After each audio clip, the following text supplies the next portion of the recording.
Smartphone के processor में billions of transistor होते हैं और एक ट्रांजिस्टर की साइज इतनी सी होती है इतने बड़े प्रोसेसर में। और यह इतना बड़ा प्रोसेसर की साइज कितनी होती है यह देख सकते हो, बस इतना सा है। और powerful video gaming, high speed video editing और मल्टीटास्किंग जैसे कई काम सिर्फ यह छोटी सी चिप जो स्मार्टफोन में लगी रहती है इसी का कमाल होता है। जब हम कंप्यूटर प्रोसेसर को देखते हैं तो उसमें भी एक ऐसी चिप दिखाई देती है, लेकिन अंदर से इस चिप में बहुत सारे ब्लॉक बने हुए होते हैं।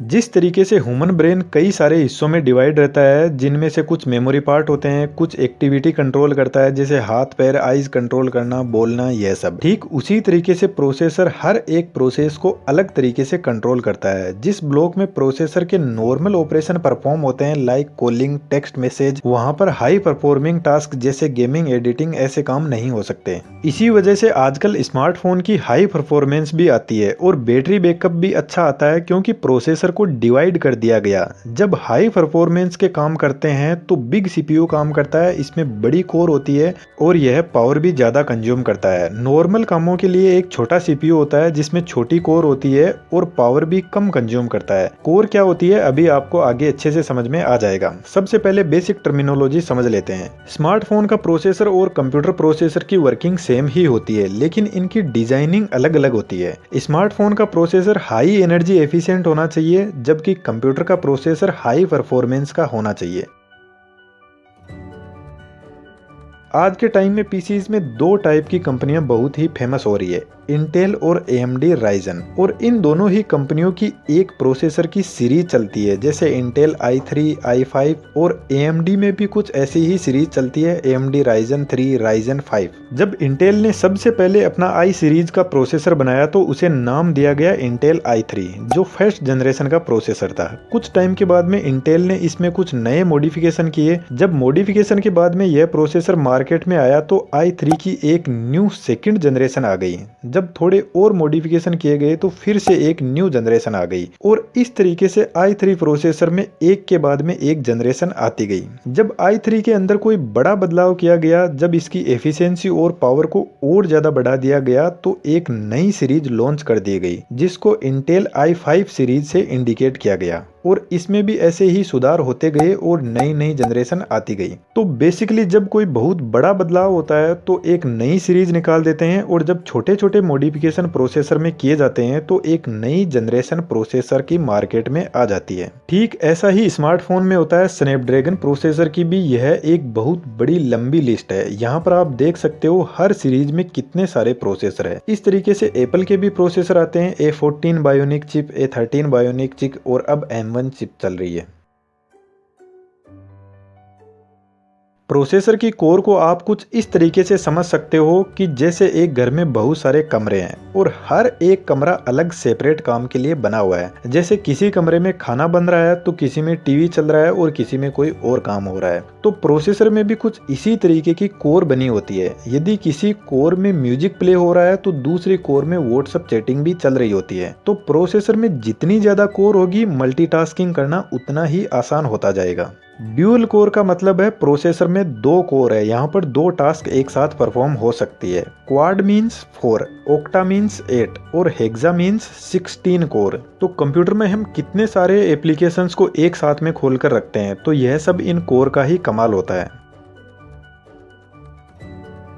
थ्रेड प्रोसेसर की कोर में एक तरीके की वर्चुअल कोर होती है। जैसे प्रोसेसर की यह एक कोर है और इस कोर की थ्रेडिंग कर दी गई है। अब यहाँ पर प्रोसेसर की एक कोर भी मल्टीपल काम कर सकती है। जैसे हम व्हाट्सएप चैटिंग भी कर रहे हैं और साथ में गाने भी सुन रहे हैं, तो इस कोर का 75% जैसे व्हाट्सएप चैटिंग में यूज हो रहा है और 25% गाने सुनने में यूज हो रहा है। तो थ्रेडिंग में कोर को अंदर से फिजिकली डिवाइड नहीं किया जाता है, यहाँ पर वर्चुअल डिवाइडेशन होता है। जिस काम में जितना परसेंटेज चाहिए उतना वह कोर को यूज कर लेगा। यदि कोई बड़ा काम आ गया तो यह पूरी कोर यानी कोर में जितने भी थ्रेड है वह सब मिलकर काम करेंगे। तो यदि हम ड्यूल कोर प्रोसेसर की हम थ्रेडिंग कर देते हैं तो वही ड्यूल कोर प्रोसेसर 4 कोर यानी क्वाड कोर प्रोसेसर की तरह काम करेगा।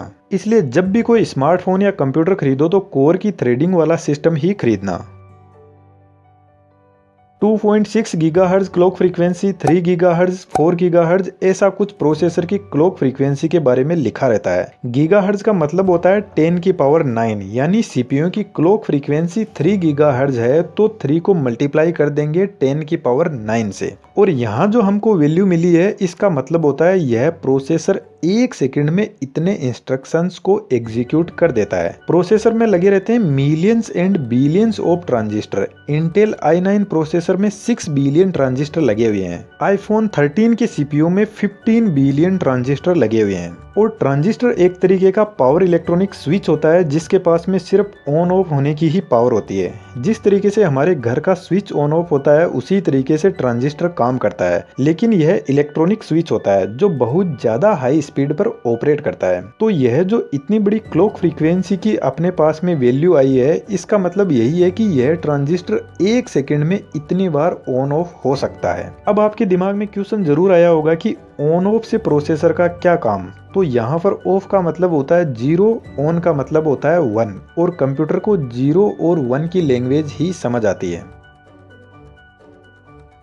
मॉडर्न लेटेस्ट टेक्नोलॉजी के जो प्रोसेसर है उनमें एज ए ट्रांजिस्टर मोसफेट का यूज होता है। वैसे मोसफेट नहीं होता है, वह कुछ इसका अपडेटेड वर्जन होता है जिसको FinFET बोलते हैं। अब यहाँ पर क्लॉक फ्रीक्वेंसी हाई है तो इसका मतलब यह नहीं है कि कंप्यूटर या स्मार्टफोन की स्पीड भी ज़्यादा होगी। एक एग्जाम्पल देखते हैं। जैसे 2 पर्सन है, एक 60 ईयर का है, एक 20 ईयर का है। दोनों इंसान को 1 आवर में 100 ईंट उठानी है। तो जहां पर 60 साल के इंसान को 100 ईंट उठाने में 1 घंटे का टाइम लगेगा, वहीं पर 20 साल के लड़के को सिर्फ 50 मिनट का ही टाइम लगेगा। तो इसी तरीके से यदि i9 प्रोसेसर की क्लॉक फ्रीक्वेंसी i7 जैसी ही है तो i9 हाई स्पीड में 20 साल के लड़के की तरह काम करेगा। उसी काम को जल्दी कंप्लीट कर देगा क्योंकि उसके पास में ज्यादा एनर्जी है, ज्यादा पावर है।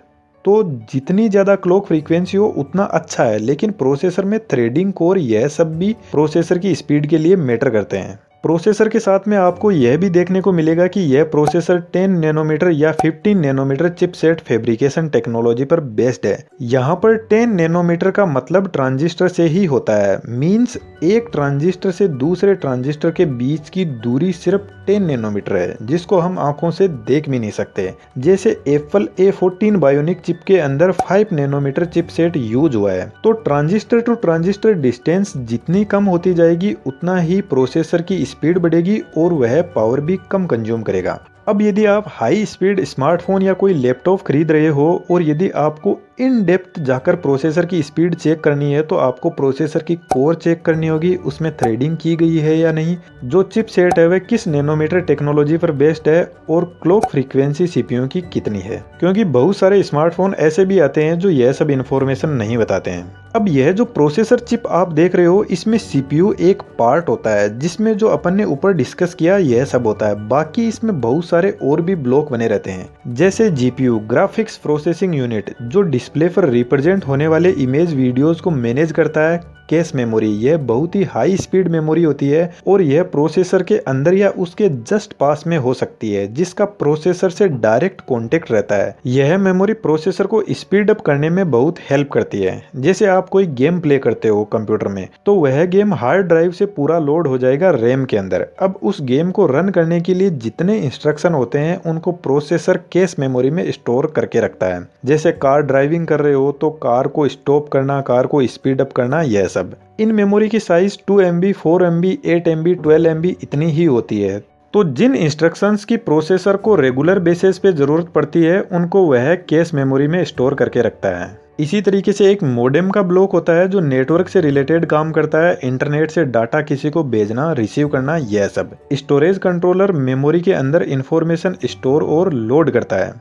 डिजिटल सिग्नल प्रोसेसर, यह digital information like speaker, microphone, sensor, इन सब की इंफॉर्मेशन को इंटरफेस करता है। मेमोरी कंट्रोलर एक ब्लॉक होता है, यह ब्लॉक रैम यानी रैंडम एक्सेस मेमोरी को इंटरफेस करता है। जब भी प्रोसेसर के अंदर कोई प्रोसेस चलती है तो रैम से रेगुलर कॉन्टेक्ट बना रहता है जिसको यह यूनिट मैनेज करती है। इमेज सेंसिंग प्रोसेसर यूनिट, जब कैमरा कोई पिक्चर क्लिक करता है तो उस इमेज को मल्टीपल स्टेप्स में प्रोसेस करता है। अब यहाँ पर जो इतनी सारी यूनिट होती है यह एक दूसरे से एनओसी यानी नेटवर्क ऑन चिप से एक दूसरे से जुड़े रहते हैं। Network on chip basically wires होते हैं डिफरेंट विड्थ के, जिनमें किस टाइप की इंफॉर्मेशन चाहिए होती है उस टाइप की इंफॉर्मेशन इनसे ट्रेवल करती है। यहाँ पर एक नेटवर्क लाइन के अंदर 128 से 256 पैरेलल लाइंस यानी वायर होते हैं, जिनको हाईवे भी बोलते हैं। इन हाईवेज में डेटा ट्रांसमिशन के लिए राउटर्स एंड स्विचेस होते हैं जो ट्रैफिक लाइट की तरह काम करते हैं। इन राउटर और स्विचेस का काम बस इतना ही होता है कि डेटा को एक ब्लॉक से दूसरे ब्लॉक में सही तरीके से पहुंचाने के लिए उसको सही रास्ते से लेकर जाना।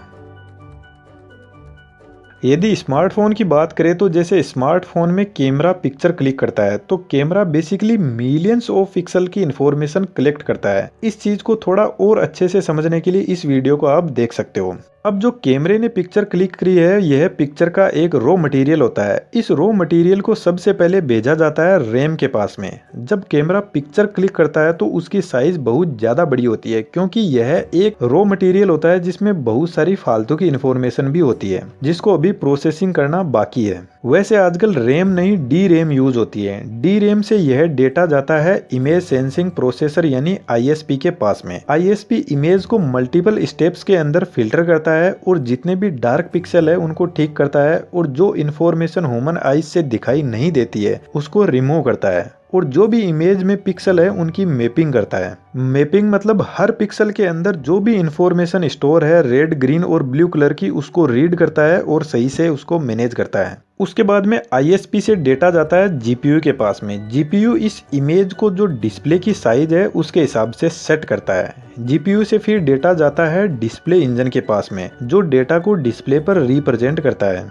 यहाँ पर इमेज सेंसिंग प्रोसेसर हर पिक्सल पर काम करता है। एक इमेज के अंदर मिलियंस ऑफ पिक्सल होते हैं और इतना सारा डेटा फ्रैक्शन ऑफ सेकंड में प्रोसेस होकर डिस्प्ले पर रिप्रेजेंट हो जाता है। अब जो सीपीयू होता है उसके अंदर भी बहुत सारी यूनिट होती है।